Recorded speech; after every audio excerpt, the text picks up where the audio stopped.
시청자 여러분, 오늘도 즐거운 하루 보내시기 바랍니다.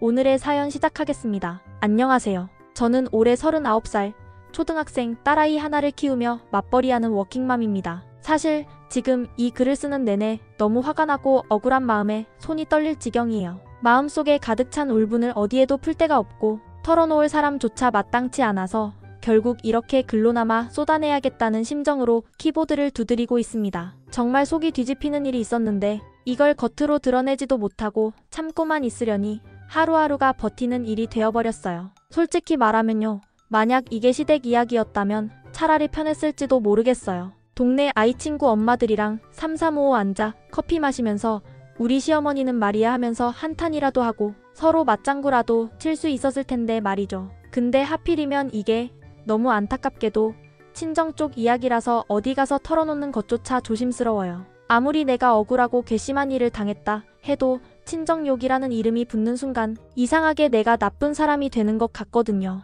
그래서 더 말 못하고 더 끙끙 앓고 혼자서 감정을 사귀며 살아야 했습니다. 정말 너무 답답하고 너무 억울해서 저라도 저를 이해해주고 싶었어요. 그래서 이렇게라도 제 이야기를 꺼내보기로 결심했네요. 저에게는 오빠가 하나 있습니다. 이제 40을 훌쩍 넘긴 저보다 한두 살 많은 나이인데요. 참 안타깝게도, 아니 이제는 안타깝다는 말조차 아까울 정도로 그 오빠는 지금까지 한 번도 제대로 돈을 벌어본 적이 없는 사람입니다. 사회생활을 하다가 무슨 사정이 생겨 잠깐 쉬는 거라면 이해하겠지만 그런 거창한 이유도 없어요. 그냥 처음부터 쭉 그렇게 살아왔습니다. 취업도 사업도 아르바이트조차도 오빠 인생에선 남의 일이었고요. 우리 아버지 올해로 8순입니다. 8순 다 되어가시는 그 연세에도 아직까지 우리 집안 살림 걱정하고 오빠 용돈 걱정하시는 걸 보면 마음이 너무 아파요. 아버지는 성실하고 조용한 분이신데 그런 아버지가 자식 뒷바라지를 평생 해오셨고 지금도 여전히 오빠의 생활비를 챙겨주시거든요. 엄마도 마찬가지예요. 손주 봐주는 연세에 매달 통장에 들어오는 작은 연금과 제가 드리는 용돈으로 오빠까지 보살피고 있는 실정입니다. 사실 오빠가 그 모양으로 살게 된 계기가 없었던 건 아니에요. 부모님이 몇 년 전 오빠에게 프랜차이즈 커피숍을 차려주신 적이 있어요. 큰맘 먹고 넉넉하게 투자하셔서 가게도 꽤 넓고 인테리어도 잘 해놨었죠. 그런데 그 사업이 얼마 못 가 문을 닫았어요. 기본적인 운영이나 회계도 잘 몰랐던 오빠가 중심이었고 결국 주변 도움 없이 운영하다가 망하고 말았거든요. 그 일을 계기로라도 뭔가 깨닫고 다시 일어서려나 기대했는데 아니었어요. 사업이 망한 이후 오빠는 완전히 의욕을 놓아버린 사람처럼 살기 시작했어요. 정말 말 그대로 엄마, 아빠 등골 빼먹으며 하루하루를 살아가는 한심한 모습이더군요. 그런 모습 한두 번 보고 말 것도 아니고 계속 지켜보다 보니 저와 남편도 더는 못 참겠더라고요. 그래서 부모님께 용돈을 좀 더 넉넉히 드리기로 했어요. 오빠 대신이라기보다는 부모님이라도 조금 편하게 지내시길 바라는 마음에서요. 참고로 저희는 결혼할 때 친정에서 5천만 원을 지원받았습니다. 적지 않은 돈이었지만 저희 부부는 그 덕분에 큰 도움이 되었어요. 시댁에서는 집을 해주셨고요. 그 덕에 저희는 대출 없이 결혼 생활을 시작할 수 있었죠. 맞벌이를 하며 아이 하나 키우는 입장에서 그 출발선이 얼마나 감사한 일이었는지 몰라요. 그래서 그 이후로는 당연하게 여겼습니다. 시댁은 친정보다 경제적으로 여유 있으셨지만 집이라는 큰 것을 해주셨으니 그에 대한 감사는 저희 몫이라 생각했고요. 친정은 크진 않아도 저희를 도와주셨으니 그 마음에 보답하려 노력했습니다. 금액이 중요한 게 아니었어요. 도와주신 정성과 희생에 감사하는 마음으로 양가 모두에게 용돈을 드리며 성심껏 챙겨왔어요. 그렇다 보니 저희 부부는 시댁보다도 친정 쪽에 용돈을 더 넉넉히 드리는 쪽으로 마음을 써왔습니다. 물론 시댁도 소홀히 하진 않았어요. 하지만 아무래도 오빠가 부모님께 짐이 되어버린 상황이니 마음이 가는 쪽은 어쩔 수 없이 친정 쪽이었죠.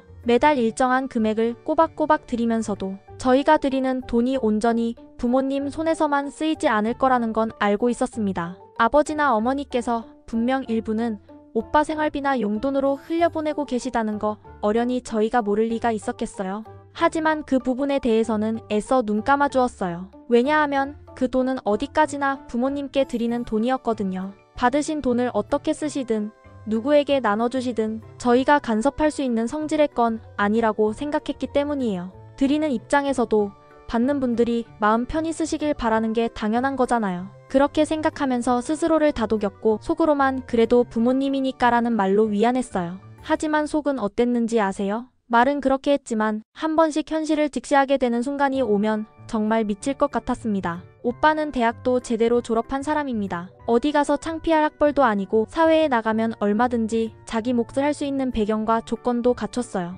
그런데도 오빠는 단 한 번도 제대로 일하지 않았고 결혼도 하지 않은 채 부모님 치마폭에 숨어 사는 거예요. 부모님은 오빠를 감싸기 바빴고요. 참 한심하다는 생각이 안 들 수 없었습니다. 아니, 차라리 그냥 게으르고 철없는 사람이라면 욕이라도 시원하게 하겠어요. 그런데 오빠는 겉으로 보기엔 번듯하고 말도 조리 있게 하면서 행동은 전혀 달랐거든요. 입만 열면 책임감과 가족이라는 말을 강조하는데 정작 본인은 가족에게 집만 주며 사는 모습이 너무 역겨웠습니다. 그리고 무엇보다 그렇게 오빠의 뒤를 봐주시는 부모님도 안타깝고 동시에 화가 났어요. 아무리 자식이 귀하다지만 도대체 왜 오빠를 그렇게까지 감싸는지 이해가 되지 않더라고요. 그럴 때마다 저는 억지로라도 이해하려고 했죠. 부모님의 입장에서 실패한 아들을 포기하는 게 얼마나 아프고 슬픈 일일까 하고요. 하지만 아무리 이해하려고 애를 써도 현실은 너무 답답했습니다. 어른 하나가 제 몫도 못하며 부모에게 기대 살고 있는데 그걸 지켜보는 사람들의 고통은 누가 책임지나요?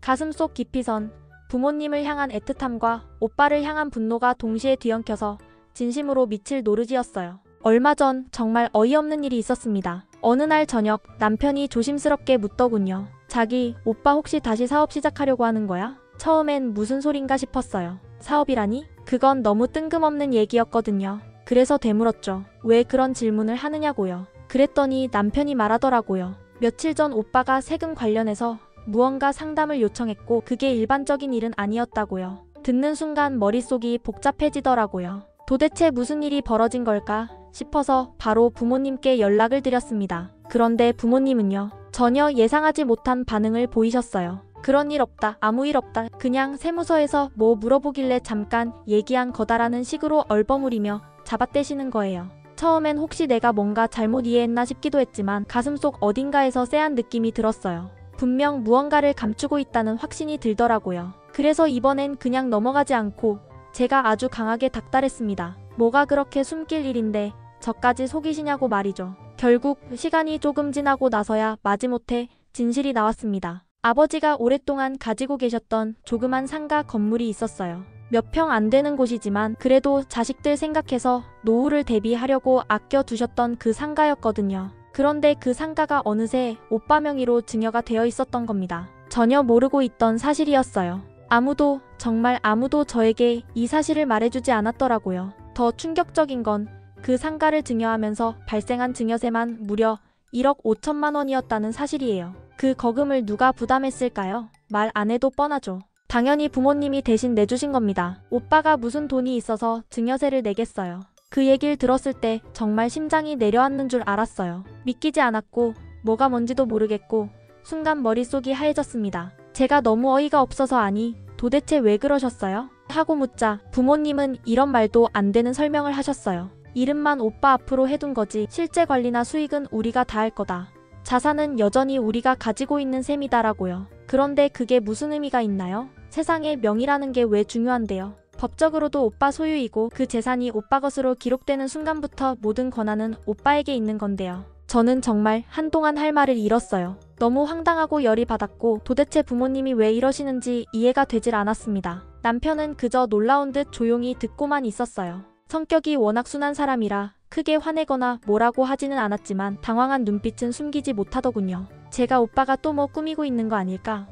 라고 말해도 남편은 그러게 좀 이상하긴 하다 하고 말 끝을 흐릴 뿐이었죠. 누군가는 이 글을 보며 결국 친정 재산에 눈독 들이는 동생 아니냐 하고 저를 욕하실지도 모르겠어요. 그렇게 생각하실 수 있다는 것도 이해합니다. 하지만 헌터, 정말 저는 그런 마음이 아니에요. 저는 부모님이 가진 게 많지 않다는 걸 누구보다도 잘 알고 있고 기대한 적도 없어요. 그저 최소한의 형평성과 최소한의 존중만 있었으면 좋겠었어요. 적어도 이렇게 내가 전혀 모르는 사이에 한쪽 자식에게만 몰아주는 결정을 몰래 하고선 나중에 어차피 이름만 그런 거야 라는 식으로 넘기는 건 정말 아니잖아요. 물론 상식적으로 생각해보면 그 상가 건물이 원래 아버지 명의의 재산이었다는 점에서 제가 감나라 배나라 할 자격이 없다는 건 저도 압니다. 아버지께서 평생 모아오신 재산이고 그걸 어떻게 하시든 결정권은 부모님에게 있다는 것 이성적으로는 충분히 알고 있어요. 하지만 그럼에도 불구하고 지금 이 상황을 마주하고도 아무 감정이 없다면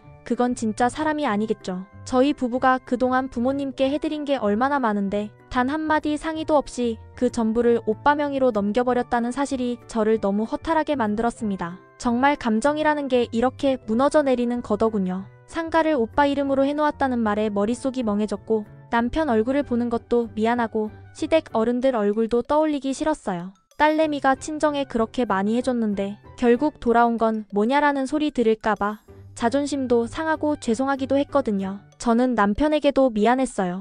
헌터, 제가 왜 이렇게까지 화가 났는지 아세요? 사실은요. 저희 부부가 결혼 이후 차곡차곡 모아왔던 돈 중에서 무려 2억 가까운 돈을 친정에 빌려드린 적이 있었거든요. 부모님 사업이 어려워지셨을 때 오빠가 망한 커피숍 정리하고 뒷수습하시느라 급하게 돈이 필요하셨던 적이 있었어요. 그때 저희 부부 한치 망설임 없이 통장 열어서 드렸습니다. 계약서 한 장 쓰지 않고요. 우리 부모님이니까 그 믿음 하나로 말이죠. 그런데 지금 와서 보니까요. 부모님은 그때 저희가 드린 돈은 그저 고마운 도움 정도로 여긴 게 아닐까 하는 생각이 들더군요. 정작 자기들 전 재산은 아무 고민 없이 오빠에게 넘겨주셨으니까요. 제가 아무리 참고 속으로 꾹꾹 눌러 삼켰다 해도 이건 아니잖아요. 눈물이 나고 화가 치밀고 뭘 먼저 토로해야 할지 모르겠는 복잡한 감정 속에서 저는 남편에게 물었어요. 우리 법적으로 따져봐야 되는 거 아니야? 소송이라도 해야 되는 거 아니냐고. 그랬더니 남편은 조용히 고개를 저으며 그러더군요. 가족끼리 어떻게 소송까지 하냐고.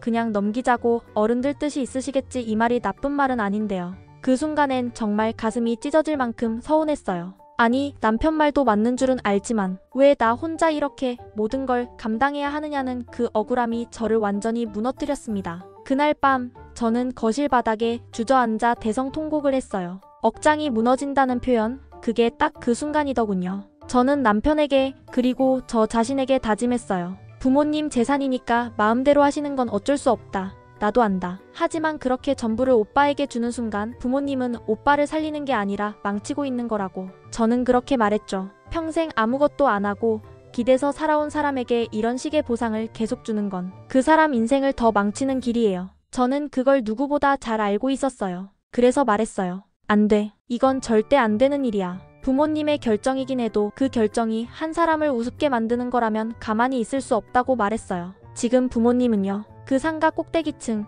바로 그 증여된 건물의 맨 위 가정집에서 오빠와 함께 살고 계십니다. 그걸 알고 있으면서도 저는 한 번도 찾아간 적 없었어요. 그런데 마음 한켠에 남아있는 책임감과 마지막 희망 같은 마음에 어느 날 조심스럽게 찾아갔습니다. 정말 큰 기대를 하지는 않았지만 최소한의 이해라도 구해보고 싶었거든요. 그동안의 모든 걸 꾹 참고 아빠께 솔직하게 말씀드렸습니다. 아빠, 오빠는 사회생활도 거의 없고 세상 물정도 너무 모르잖아요. 혹시라도 나중에 무슨 일이 생길까 걱정되니까 그 상가, 오빠와 제 이름을 공동명의로 했더라면 더 좋지 않았을까요? 말을 꺼내는 순간부터 제 목소리는 떨렸고 남편도 제 옆에서 조용히 숨을 죽이고 있었습니다. 그런데 아빠의 반응은 제가 예상했던 것보다 훨씬 더 냉정했어요. 말 같지도 않은 소리 하지 마. 부모 재산에 자식이 함부로 입도 뻥긋하지 마. 그렇게 말하시더군요. 순간 머리가 띵했습니다. 그런 말을 들어야 할 정도로 제가 무리한 부탁을 드린 건가요?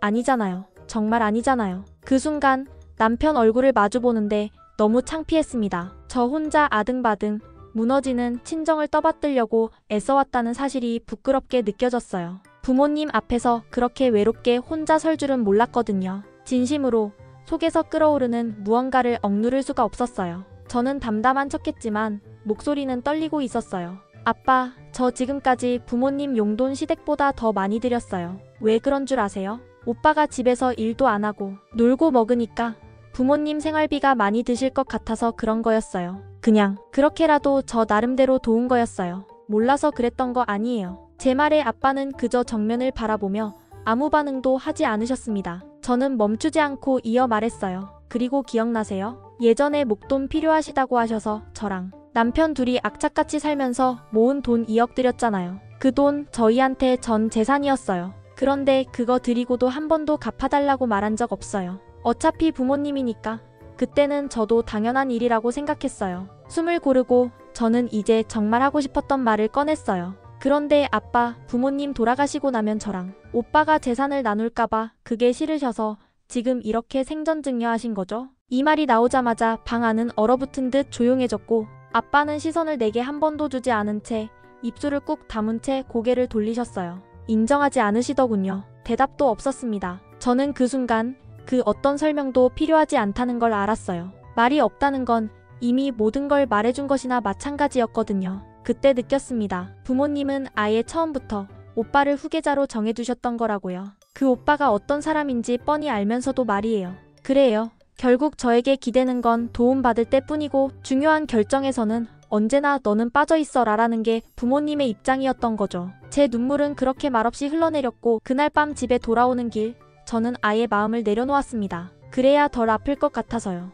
오빠는요. 지금까지 단 한 번도 자기 힘으로 제대로 번 돈으로 부모님께 드린 적이 없어요. 말이 좋아 프랜차이즈 커피숍이지 그마저도 부모님 돈으로 차렸다 망했죠. 그 뒤로는 그냥 부모님 등골에 기대서 어떻게든 숨만 쉬고 살아왔을 뿐이에요. 저는 그런 오빠 때문에 마음이 졸여서 부모님이 혹여라도 힘들까봐 더 신경 쓰고 더 챙기고 더 많이 드리려고 정말 애썼거든요. 정기적인 용돈은 물론이고 계절 바뀔 때마다 부모님 오시며 건강보조식품이며 챙겨드렸습니다. 친정이니까요. 내 부모니까요. 남편한테는 항상 양해를 구하며 이건 내가 알아서 할게. 우리 부모님 힘들지 않게 하자고 말했죠. 근데 지금 돌아오는 게 이거냐고요. 진심으로 저 너무 억울하고 화가 났습니다. 그날 결국 저는 참다 못해 부모님 앞에서 폭발하고 말았어요. 눈물까지 나더군요. 목소리도 떨리고 감정이 북받쳐서 주체가 안 되는 거예요. 저는요. 오빠 때문에 부모님 힘드실까봐 더 보태드렸어요. 근데 정작 돌아오는 게 이건가요? 저는 그렇게 해도 부모니까 참겠지만 우리 남편은요? 사위예요. 남이에요. 그런데 이런 대우를 받는데 그 사람 마음은 생각해보셨어요? 그렇게 소리 지르듯 말하는 저를 보며 옆에 있던 남편은 말없이 고개를 숙였어요. 너무 화가 나기도 했지만 동시에 그렇게까지 모욕감을 느끼는 남편. 얼굴을 보는 제 마음은 찢어지는 것 같았어요. 솔직히 저는 남편에게도 미안했거든요. 시댁에선 분명 우리를 아끼고 배려해주는데 저는 그 대접을 친정에서 못 받고 있으니까요. 그래서 저는 결심했어요. 더 이상 감정적으로만 소모하지 말자고요. 이건 정의의 문제라고 생각하기로 했어요. 저희 소송할 겁니다. 법적으로라도 따져봐야 될 것 같아요. 지금은 그냥 서운한 게 아니라요. 불안해서 못 살겠어요. 그 말을 들은 남편은 조심스럽게 말렸어요. 가족끼리 어떻게 그렇게까지 하냐. 우리 마음만 다칠 것 아니냐. 맞는 말이죠. 하지만 저는 대답했어요. 나도 알아. 하지만 더 이상 참을 수 없어. 이대로 넘어가면 나중에 부모님 돌아가시고 오빠 또 사업한다고 저 상가까지 날려버리면 그때는 오빠랑 부모님까지 우리가 모셔야 할지도 몰라. 상상만 해도 무서워. 그래서 지금 막아야 해. 그 순간 제 결심은 확고해졌어요. 이건 단순히 돈 때문도 명예 때문도 아니었어요. 이대로 아무 말 못하고 지나가면 평생을 후회하게 될 것 같았거든요. 그래서 저는 정말이지 이 모든 것을 감당할 각오로 부모님 앞에 서 있었어요. 저는 마지막으로 조용히 말씀드렸습니다. 소송을 하기 전에 기회를 드리는 거라고요. 상가 명의에 제 이름을 넣어주시면 이 일은 아무 일도 없었던 걸로 하겠다고. 지금까지 제가 얼마나 애써왔는지는 아시지 않냐고. 억울해도 그냥 참으면서 부모님 편이 되어드리려고 얼마나 애썼는지 그거 한 번쯤은 돌아보셨으면 한다고 말씀드렸어요. 하지만 만약 이대로 가시겠다고 하신다면 저도 어쩔 수 없다고 말했습니다. 정말 소송에서 제 권리 되찾겠다고요. 그 이후로는요. 저는 평생 부모님에 대한 서운한 감정을 안고 살아갈 수밖에 없을 거라고 했어요. 아마 겉으로는 멀쩡하게 보일지 몰라도 마음속은 완전히 멀어질지도 모르겠다고 그런 말을 담담하게 꺼냈습니다. 그랬더니 엄마가 갑자기 저에게 그런 말씀을 하셨어요. 넌 정말 친정재산의 악착 같은 년이구나. 그 말 듣는 순간 심장이 멎는 줄 알았습니다. 하지만 놀랍게도 눈물은 나오지 않았어요. 오히려 그 순간 저는 이상할 정도로 냉정해졌습니다. 저한테 어떤 욕을 하셔도 괜찮아요. 다 받아들일게요. 그런데요, 엄마. 착한 척 하고 싶어서 괜찮은 척 하고 싶어서 이 일 그냥 넘기면 전 평생 한이 맺혀서 오래 못 살 것 같아요. 정말이에요. 그렇게 말씀드리면서 저는 제 마음속 깊은 이야기를 꺼냈습니다. 제가 이 정도로 말씀드리는 이유는요. 이번 한번 욕먹더라도 미움받더라도 제 권리를 찾고 나서 마음 편하게 살아보려고 하는 거예요. 제가 부모님한테 어떻게 해드렸는데요. 그 모든 걸 모르는 척, 못 본 척 하면서 살아가기엔 제 인생도 너무 억울하잖아요. 그 뒤로도 저는 분명하게 말씀드렸습니다. 오빠와 상가가 공동명의가 되는 것도 나쁘지 않아요. 저는 양보할 수 있어요. 하지만 지금처럼 오빠 단독 명의로 모든 걸 넘겨버리는 건 저에 대한 배신이에요. 그리고 저희 부부가 예전에 빌려드린 돈 있잖아요. 그 2억 원 빠른 시일 내에 갚아주셨으면 해요. 저희도 생활이 있고 아이도 있고 이제는 그렇게 무한정 도와드릴 여유가 없어요. 그리고 마지막으로 덧붙였어요. 부모님께서 저를 키워주시고 사랑해주셨던 건 너무 감사해요. 그건 부정할 수 없고 그래서도 안 되는 일이죠. 그래서 이자 같은 건 바라지 않아요. 그냥 원금만 받겠습니다. 정말 그걸로 좋게요. 그 말을 마치고 저는 남편을 바라봤습니다. 그리고 부모님 앞에서 조용히 물었어요. 여보, 우리 그 돈 이자 없이 원금만 받자. 괜찮지? 남편은 잠시 제 눈을 바라보다가 말없이 고개를 끄덕였습니다. 말은 하지 않았지만 그 안에는 지난 시간들에 대한 공감과 지지가 담겨 있었어요. 그렇게 저희는 자리에서 일어났습니다. 집으로 돌아온 후에도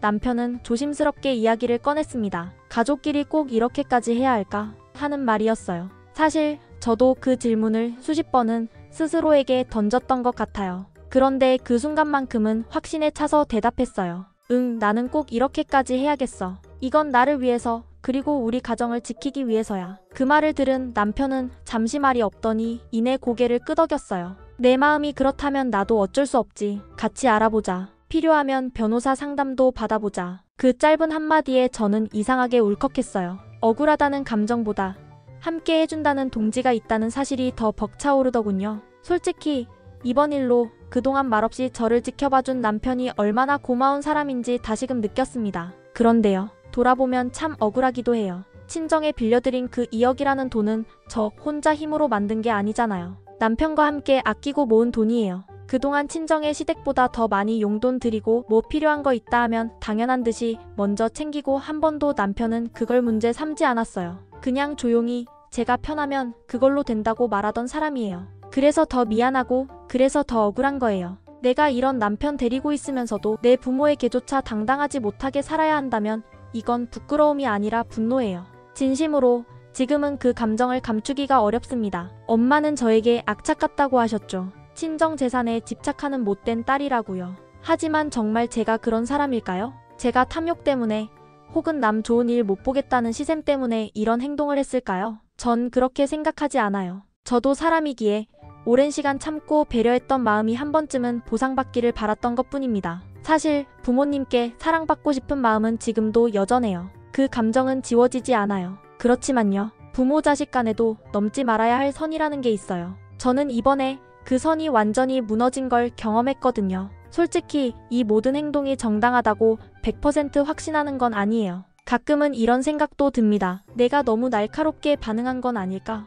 그냥 한숨 한 번 쉬고 넘어갈 수도 있었던 거 아닐까? 그런데 그런 마음이 드는 순간마다 또 생각이 나요. 그럼 난 앞으로 평생 또 참으며 살아야 하는 거야? 그럼 우리 남편은 뭐가 돼? 그런 생각이 겹쳐지면 결국엔 지금 내가 내린 판단이 옳다는 결론으로 돌아오게 되더라고요. 그래서 여쭤보고 싶습니다. 저는 지금 너무 분노에 휩싸여 있어서 제 행동이 정말 그른 건지 제대로 판단하지 못할까봐 걱정돼요. 제 행동에 부족한 점이 있다면 분명히 짚어주시되 제 마음은 너무 약해져 있으니까 욕은 삼가주셨으면 합니다. 저는 제가 정당하다고 믿고 있습니다. 하지만 사람은 때론 확신을 가져도 불안한 법이니까요. 제 선택이 정말 틀리지 않았다고 누군가 말해주셨으면 좋겠습니다. 긴 글 읽어주셔서 진심으로 감사합니다.